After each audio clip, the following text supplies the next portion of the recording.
So you're a mountain biker and you're considering building a home gym.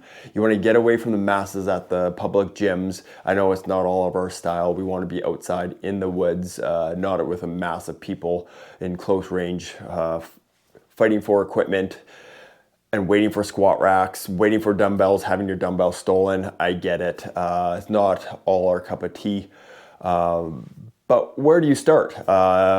I'm going to go over several things to consider before you start building your own home gym, so you don't make similar mistakes I've seen other mountain bikers made. Even I've made a few of them over the years, as I've had a few different home gyms over many years. Some I loved, some I wasn't so keen on, and that's the important part. You want a space that you really enjoy going to work out. So, first thing to consider: what kind of space you have, how big is it, what will it fit, what kind of storage do you need, what kind of flooring is there, because if you have a space that is too small or it's not well organized, it's stuff laying on the floor, you got to move stuff out of the way to get to a workout, you're less likely to use it. So remove those barrier of entry into the space to work out.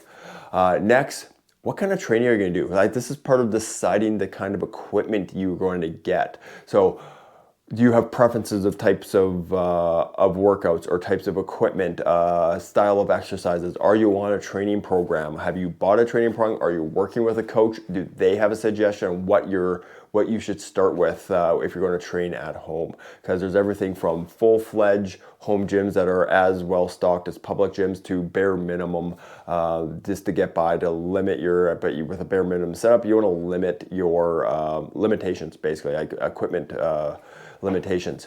So next is, you're going to start with your budget. How much are you willing to spend? How much will things cost? Gym equipment is not cheap. We're mountain bikers. We know that mountain bikes aren't cheap in any way, but cost can easily get out of hand of getting things that are not necessarily needed at first. So have an idea of what you're comfortable spending to start, and then go out based on what you think you're going to need, pricing things out and seeing what you can fit into your budget.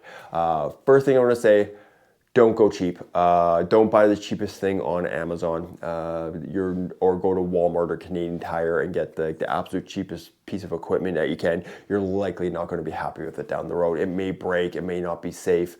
Ultimately, you might outgrow it and not be able to get gains from it, because within a few months, a year, you're just more experienced in the gym, and it's a waste of money because you barely used it. Find value on certain things. There's certain things to get value on, whether that's elastic bands, and there's things not to go cheap on. Don't get, such as barbells or dumbbells. Don't go the cheapest option, because they're an integral part of your home gym. Don't get the cheap option on the cheapest things. And same as that, you don't necessarily need to buy a rack at the first thing. So yeah, making decisions on what you're going to buy. I'm going to create a video by the time you watch this, I may have already posted this video on what the bare minimum of starting a home gym is that I recommend to my clients is. And next is starting where you're at. Like, honestly, how much training experience do you have? How do you know what kind of equipment you like to use? What style of training you like to do?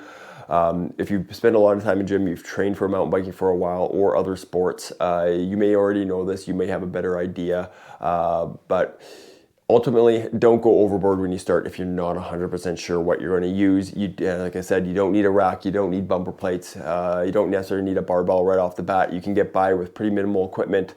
I have many clients that train with minimal equipment, very few limitations on what they're capable of doing. I build my programs with options, so you don't need specialty bars like trap bars or safety squat bars. You can get by with just a few pieces of equipment, get a great workout, make progress, build your athleticism in the gym, gym. Yeah, so those are my basic tips to start to consider. If you have any others if you've built your own gym, any other tips you found that might help other mountain bikers, please post it in the comments. Let's build this conversation so we can all benefit from effective training and not going overboard, and save some money for more bike parts and bike trips and race entries, because honestly, why we train is so we can enjoy the sport of mountain biking more. Well, anyways, thanks for watching, and let me know if you found this helpful.